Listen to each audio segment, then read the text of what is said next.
I don't know if there's anything that says you've gone into middle age when you were basically trying to get all of your December things done in October, but that's where I'm at, friends. I am like the kids' pajamas, the lights for the house, all of that got ordered in October this year. That's how we're rolling because of what we're talking about today. It's too much to be done in the month of December.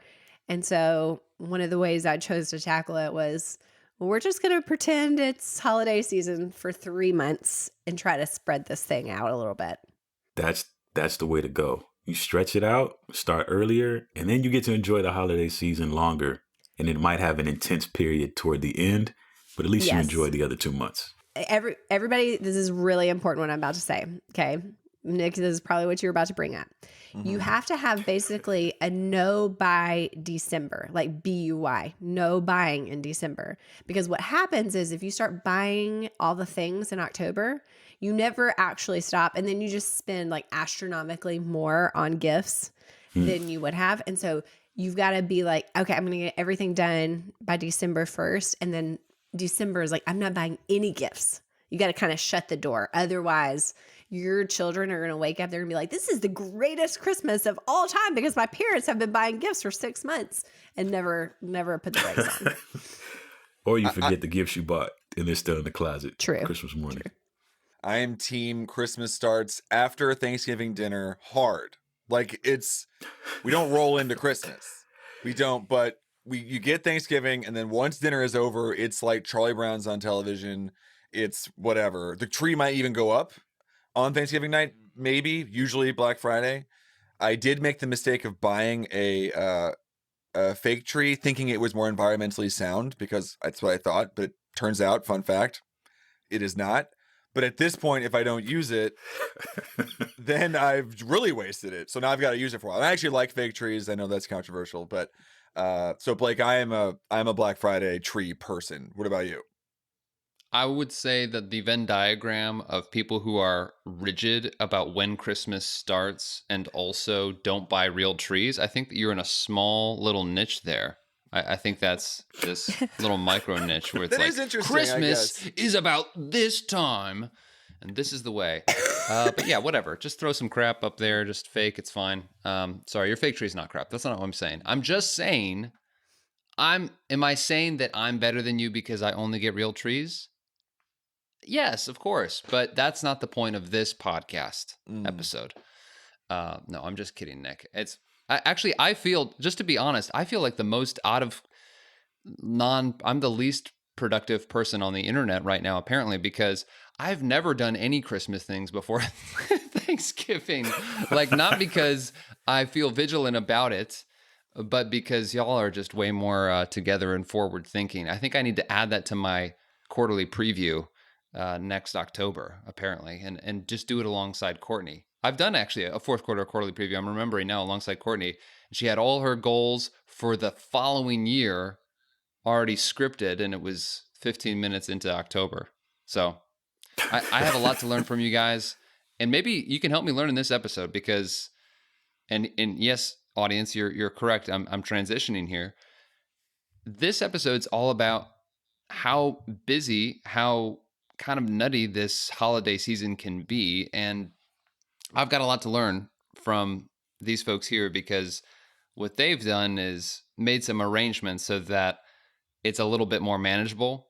But even in the midst of that, there's a lot more happening in our lives with the holiday season, with kids being off school, with gatherings, with buying, with parties, with just work. You're in the fourth quarter. There's a lot there, and it can feel overwhelming, which is, of course, the exact opposite of what this season should be about, right? We should be in this place of, wow, I feel grateful. I feel connected to the people around me and connected to the communities I'm a part of and all of that, right? So I'm excited to dig in to this topic today is all I'm saying.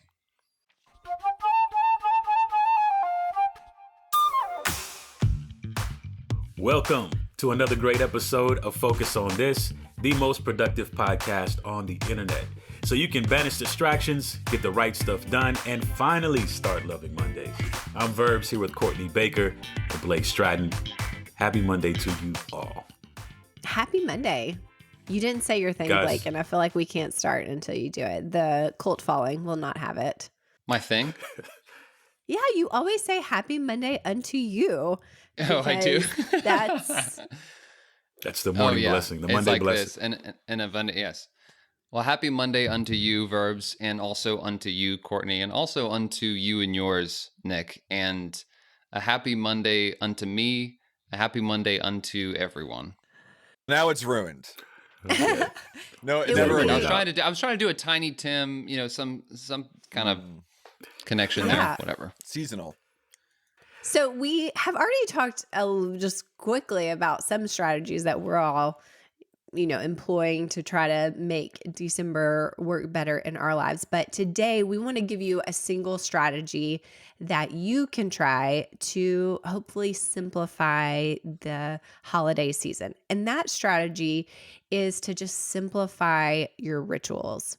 We actually do advise people to do this a lot of times when they travel a lot. If you travel for work or maybe you have a work trip once a quarter or something like that, you may want to have a separate set of rituals for travel days or days when you're at a hotel. What would those look like? This is the same kind of strategy, basically having a second set of rituals during the holiday season. Have either of you ever deployed this or tried this strategy? Absolutely. Absolutely. It's from a lot of experience of just tossing the ritual. A great example is the workday shutdown. Oh, I have this special thing tonight, or this week's busier because, or we are in the fourth quarter, so I need to put in a little extra time at the office, right? And then whoop, out the window goes that routine, that ritual. And it may not catch up to me the very next day, and maybe not the day after that, but a few days of missing that ritual that I had installed to regulate my work and my life and my mental, emotional states. Things get wonky, and then I get crabby, and then people go, "Hey, Scrooge, what gives?" And then I say, "Bah humbug." I get into character. It's this whole thing. I have to dress different. So yes, is the short answer. I've learned to experiment with this, Courtney, but only by hitting my head against the wall a lot of times, just kind of with an all or nothing mentality about a ritual. Yeah, I think this is one of those instances where you can either crush the rock or allow the rock to crush you, especially with the busyness of the last month of the year. As Blake mentioned, there's just something that has to give. Something has to be amended, shortened, but it's also to keep in mind what is going to be the most essential things that have to stay, that can't go anywhere, and figuring out how to adjust from there. Because going into the holiday season, thinking that everything can be the same length or amount of time that you would normally do it, I think we're kind of setting ourselves up for a hard fall. No pun. Well, and I think the key here really is just to be honest with what your constraints are. Look at what is on the table, what you're going to need to do, what you're going to need to accomplish. Maybe you haven't done all of your shopping in October. Maybe you're going to have to buy a lot of gifts, and that's going to take some time, out tackling going to the malls. Do people still go to malls? Great question.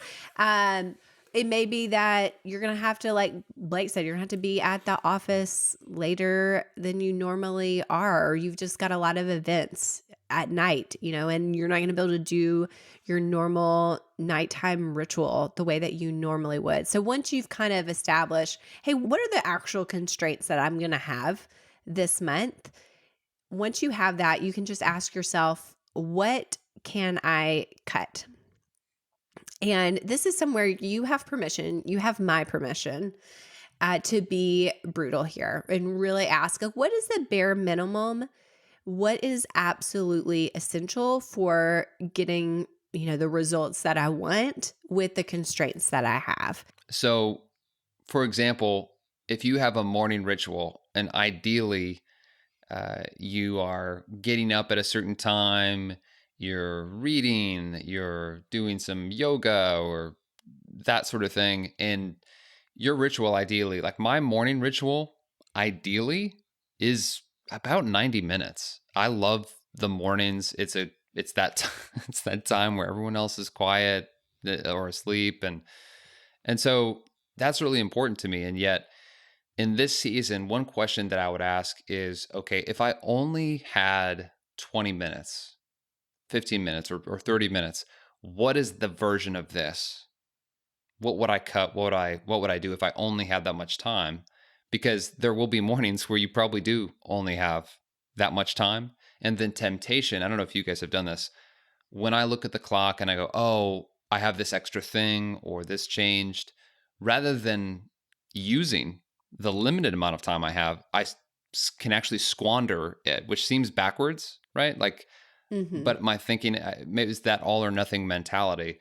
So I think if in advance you can go, okay, what would be the 20-minute version of this where you look at the elements of your ritual?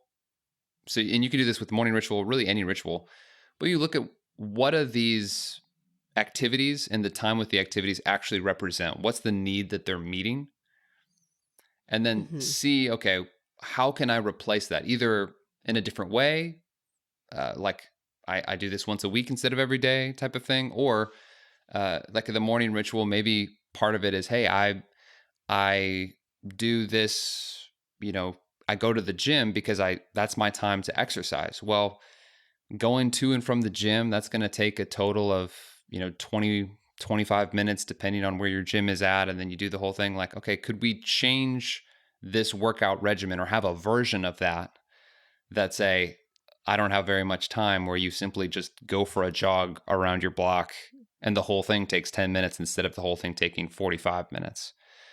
I think that's such a great example of normally you like the default would be like, I just can't move my body in the morning. Mm-hmm. Like I can't work out, period. But like probably what you're actually trying to accomplish is like, I need to move my body in the morning. Like I know I feel great when I do.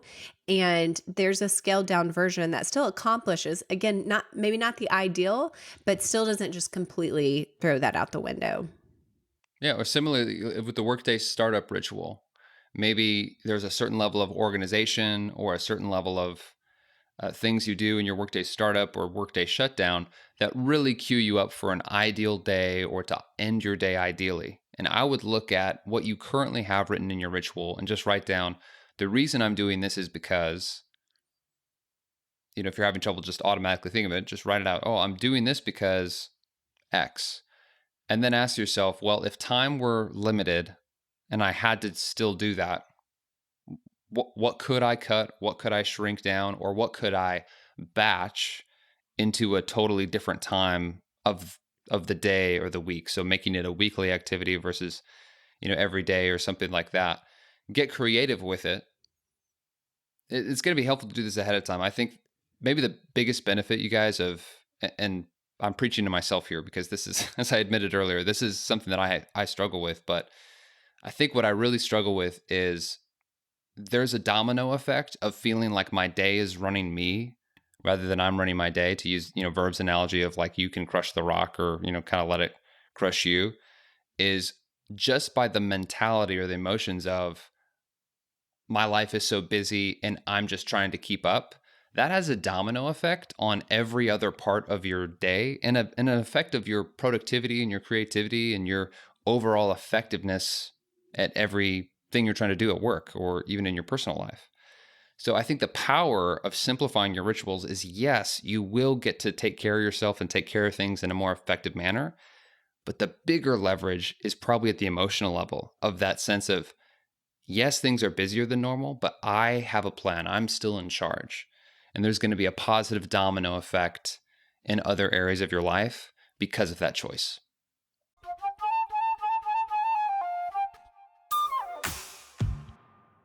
Okay, so I have Jim Kelly here today, who I think is just a pro when it comes to all things full focus and a really creative mind when it comes to creative ways to solve problems, look at things differently, find hacks along the way in our productivity. One of the most productive people I know. And so I'm excited to have him kind of share some of his hacks. And I think we're going to kind of talk through some of these together and kind of do a live on-air thinking session about some of these hacks. So, Jim, welcome to the show.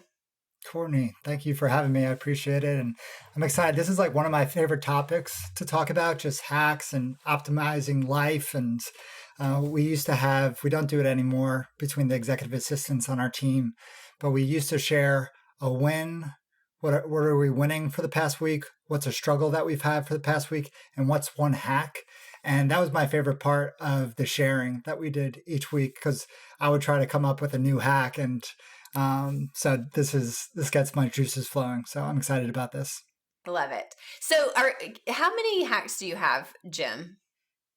I have a lot. I think I narrowed it down to like 10. So we'll get through as many as we can. Can we do this? Can we do this like Jay Leno style top 10? All of a sudden I'm having a moment. Like, was it Jay David Leno Letterman. top 10? I am so sorry to all my fellow elder millennials and Gen Xers. David Letterman top 10 style. And we start with number 10. Well, I'll start with, if we could do it, not David Letterman style. The first few that I have are more context. I'm going to give you some more context behind it. Yes. And then I could do rapid fire. So we could do like Brene Brown, kind of like start out with the juice and then she does rapid fire at the end. Okay. Of the podcast. I like it. Okay. So the first one, part of my startup ritual in the morning is that I have all of my apps arranged in a morning ritual folder. So the way that I have I wake up and I'll just name these apps, and these are the apps that I use to wake up in the morning. So the first one is Othership. It's a breathwork app. It's amazing. It's the best breathwork app that I've found out there. So it's Othership. Then I've been using this new app. It's called Glorify. It's kind of like a Bible app. I've also used YouVersion in the past. And then I have Aura, AURA. It's a meditation, kind of cognitive behavioral therapy type of app that I listen to. The Tapping Solution, which is like emotional freedom technique. It's kind of woo-woo, but it's amazing in terms of getting energy up or down. Like it could relax you. I strongly encourage people to check it out if they've ever heard of tapping. It's amazing. I read my eulogy. So I have my kind of life plan eulogy. So I read that, and then I do my journal, and I use day one for that. And I answer 3 questions. What am I grateful for today? What's my big 3 for the day? And how can I love Suzanne, Grayson, and Harper today? So I answer those 3 questions. And that's how I have it arranged as a folder on my iPhone. And it takes the guesswork out of what I'm going to do in the morning, and it gets me started. It primes me to be my best self throughout the day, so then I could jump into whatever I need to do, whether it's taking care of the kids or work out, or so that's a small hack that I've used. I love that idea, and I feel like people in the Full Focus community are going to love that one. Just to add, there are some things that I thought of when you were saying that is, if you work out, if you have a certain app that you're using to work out with, if you do some kind of morning ritual timer, where you started and it goes, you could put that in your folder. I love this idea. Really great hack, Jim. Jim, how long does it take to do all of that? Yeah, that's a great question. And I asked, I told my wife these hacks the other day, and she was like, that sounds like really intense. She's like, that's like 6 apps that you. So, I mean, it might not work for everyone. So that takes me like 35 minutes. So that takes me like 35 minutes. Where do you do this? I do it actually in my bed. So I've gone back and forth. So the way that we have 2 little ones, 3 and 1. So I get up before the kids. I usually get up at like 5:15. I have a tall glass of water, and then I do this. And from 5:17 to around 5:50 or so, I do this. Then the kids get up. Daylight savings time is messing with them. So they're getting up around 6 a.m., hang out with them for like 2 hours.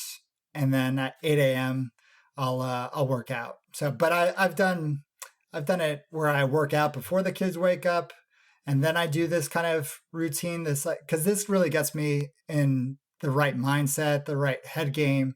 Whereas I work out and that gets me in the right headspace as well. But it's just two different things I'm trying to engage in before I start my workday.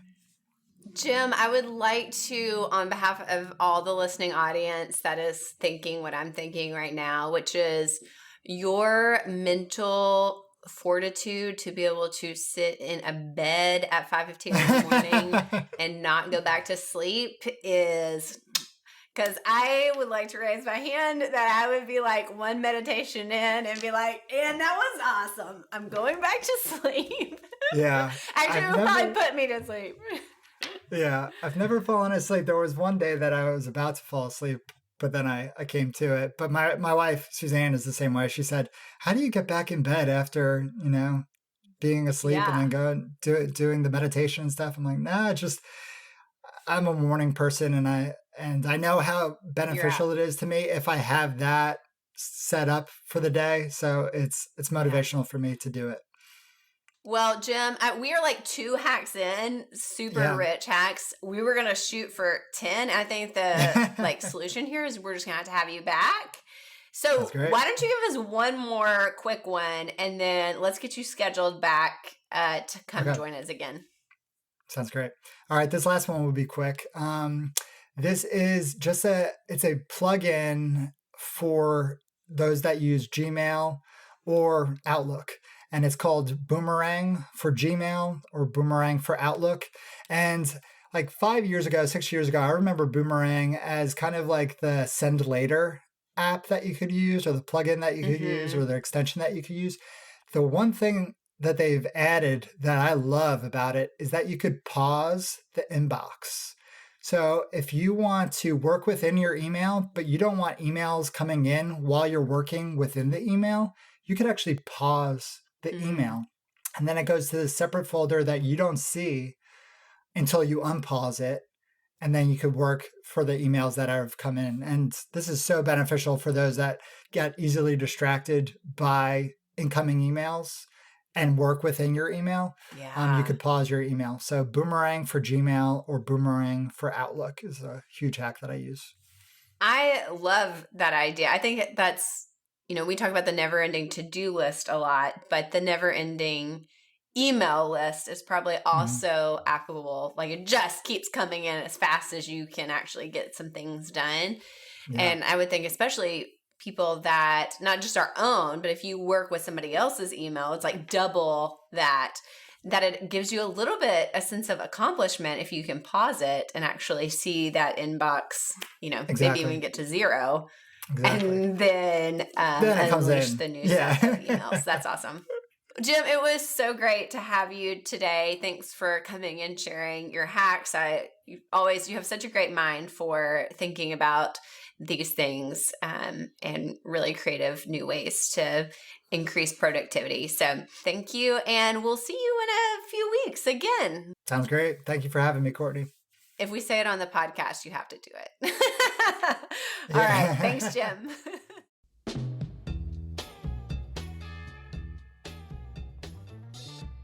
So now that the holidays are upon us, today would be a great day to take a few minutes and look at your morning and evening rituals and think about how you can simplify those so they can serve you best during this holiday season.